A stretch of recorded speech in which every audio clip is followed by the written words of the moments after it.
Assalamualaikum warahmatullahi wabarakatuh. Kami dari kelompok 8 psikologi sosial akan menjelaskan tentang tugas dari kelompok kami, yaitu mengenai agresi. Adapun anggota dari kelompok kami yaitu yang pertama Muhammad Fajar Ibnu Salam, yang kedua Novita Ramadhaniati, dan ketiga Cindy Wijayanti.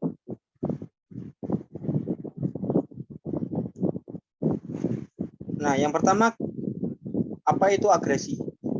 Agresi merupakan perilaku yang dimaksudkan menyakiti orang lain, baik secara fisik maupun psikis.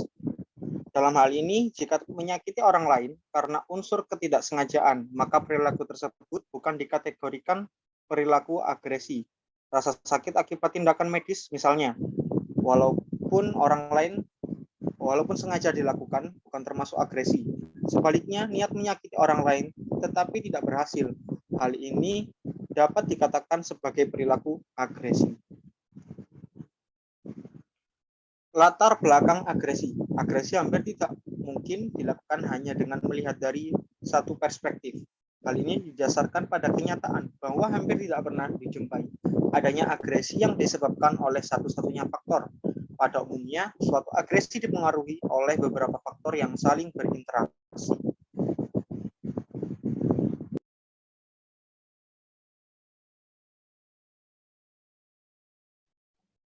Perspektif yang menjelaskan dinamika penyebab perilaku agresi. Yang pertama, perspektif agresi dari keadaan internal.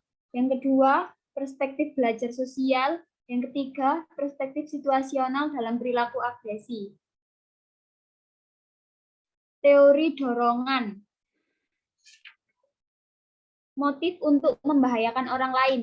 Yang pertama itu dimulai dari kondisi eksternal, misalnya frustasi, kondisi-kondisi lingkungan yang tidak menyenangkan, sehingga menyebabkan dorongan untuk melukai orang lain dan terjadilah agresi terang-terangan.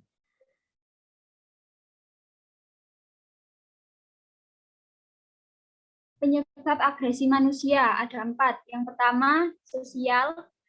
Contohnya pengucilan sosial dan paparan terhadap kekerasan di media.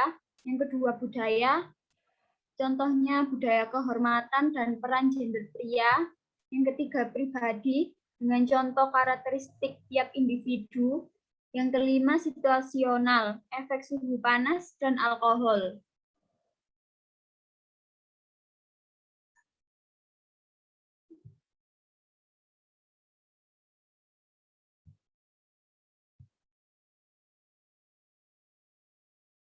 Proses agresi, permodelan dan pembelajaran. Permodelan, remaja dan anak-anak di daerah pertempuran seperti Lebanon misalnya, sering melihat dengan mata kepala sendiri berbagai usaha untuk saling membunuh hanya dengan melihat berbagai kejadian yang menstimulasi agresi. Orang bisa menjadi agresif.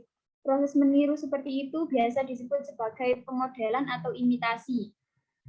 Pembelajaran dalam kehidupan sehari-hari sering juga terjadi hal seperti di atas dengan skala yang lebih kecil.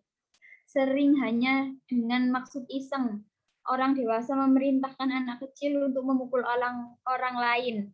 Secara sepintas keadaan ini tidak berarti, tetapi pada dasarnya hal ini adalah penanaman sifat agresif dalam diri orang yang melakukan perbuatan itu. Tertanam adanya hubungan antara imbalan tersebut dengan perilakunya. Hubungan inilah yang biasanya disebut sebagai proses belajar terkondisi.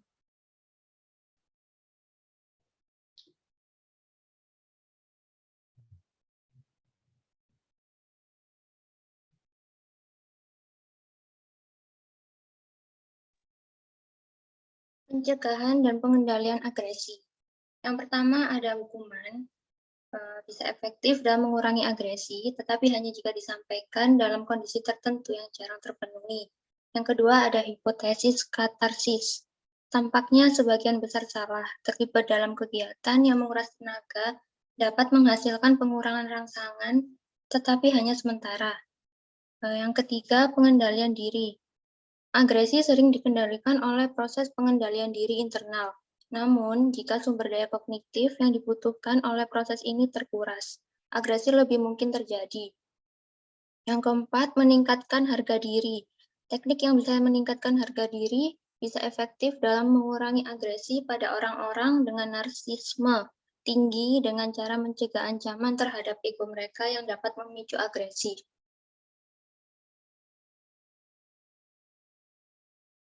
Ini referensi jurnal dan buku yang kita pakai. Sekian presentasi yang kita sampaikan. Mohon maaf bila ada salah kata. Wassalamualaikum warahmatullahi wabarakatuh.